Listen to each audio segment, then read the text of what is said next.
Te ju teate seda ütlust, me pole nii rikkad, et osta odavaid asju.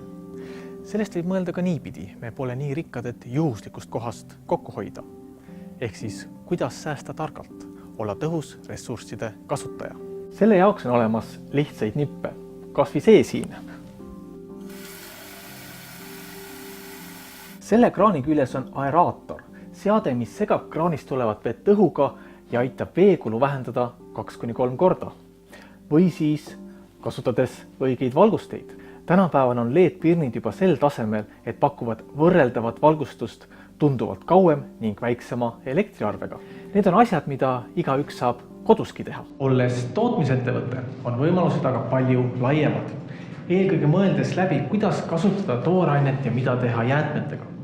Kuidas automatiseerida tootmist, muuta energiakasutus nutikaks, leida uus rakendus tootmisjääkidele. Kõike seda arvesse võttes on võimalik saavutada ressursi tõhusus ehk suurema väärtuse loomine väiksema materjalikuluga. Ärgem unustagem, et selle kõige laiem eesmärk ei ole lihtsalt raha säästmine, vaid parem elukeskkond.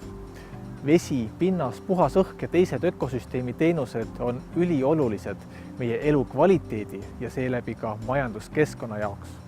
Vaid neid targalt kasutades lubame endile jätkusuutliku tuleviku.